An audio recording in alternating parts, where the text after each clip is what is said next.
Warning: this video contains discussions of grooming, COCSA, suicide, and suicide baiting.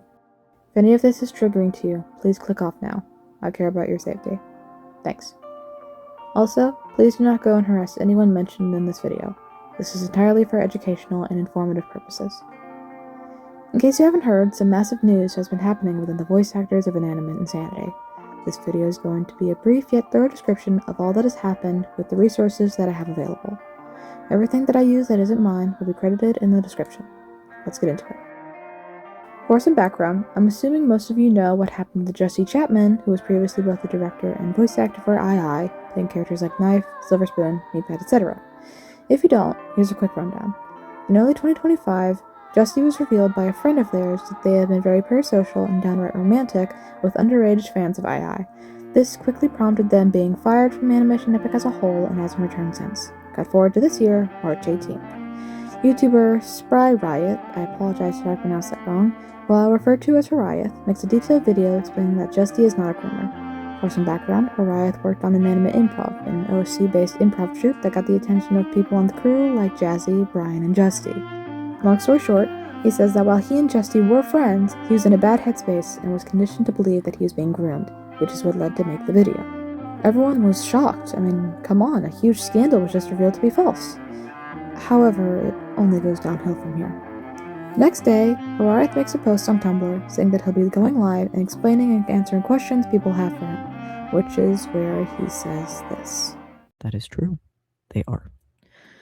Another thing, I see this too.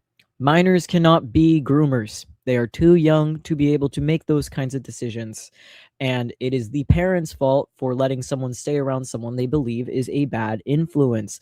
But also, if a kid is grooming people, that means things are not okay at home and their life is not going well. And you need to tell a trusted adult. This is what people say sometimes. No, they can't. He says, wholeheartedly, that minors cannot be groomers. If you know anything about COCSA, child-on-child sexual assault, you will know this is entirely false. This is where both people start to have suspicions on whether or not Justy truly is innocent, and where everything takes a sharp left turn. In the midst of everything pre-Q&A stream, voice actor and voice director Jazzy Oliver comes to YouTube to say that she has unprivated every stream involving Justy. She says that she has reached out to Justy personally to have a one-on-one discussion with them, and stated she no longer had an issue of having these streams up anymore. Mind you, this was before everything with the legitimacy of hiraeth's video came out. In my opinion, I find it a bit concerning how Jazzy did no research and just ran back into the arms of her friend the ex-groomer, but I digress. Later, people start to accuse Jazzy of being an enabler, which prompts her to make this post.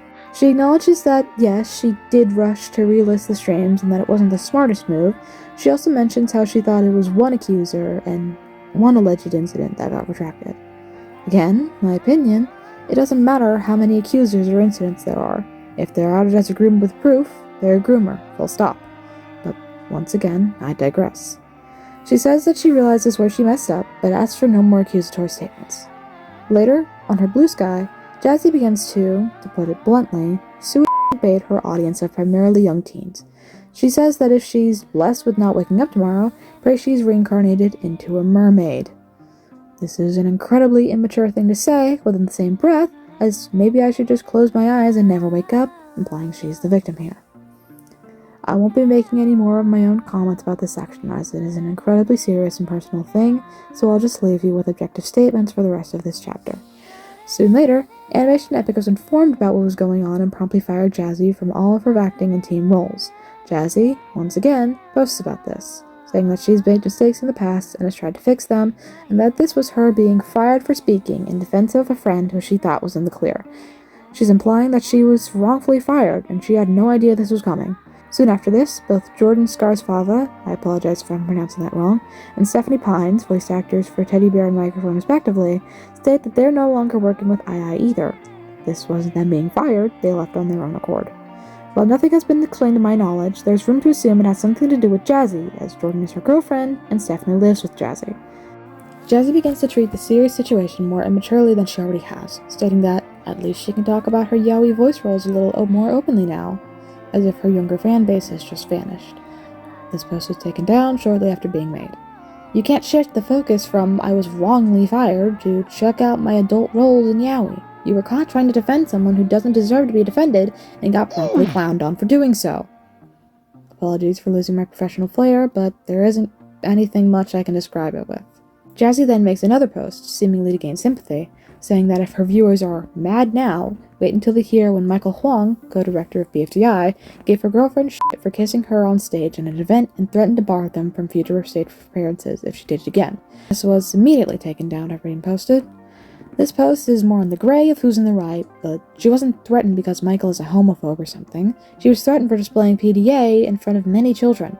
Doesn't matter if you're queer or not, your personal relationship should not seep into important and public events if it doesn't have to. As of writing this is all Jazzy has been looked down upon for. She's made a few other posts talking about how she's taking a mental health break and that she's getting help for her problems. As of today, Animation Epic posted to their Instagram and Twitter with this post. Something I thought that was worth mentioning was this line. Please know that we take that responsibility seriously, and it is much more important than who's going to be the new voice of a character in our cartoon. I feel like a lot of people overlook this part, as it isn't just the people who lose their jobs and your favorite voice actor is removed from your favorite show. It's the victims that have to see that you sympathize with an abuser every single day. Thank you for watching this video in its entirety. If anything else comes out about the situation, I'll make more posts about it if they're important enough. I'd like to quickly mention that if any of my personal opinions or humor made it seem like I took the situation lightheartedly, I sincerely apologize. I, alongside many others I assume, use humor to cope with situations like this, and if any of it made it seem like I didn't care, I'll do whatever I can to fix it.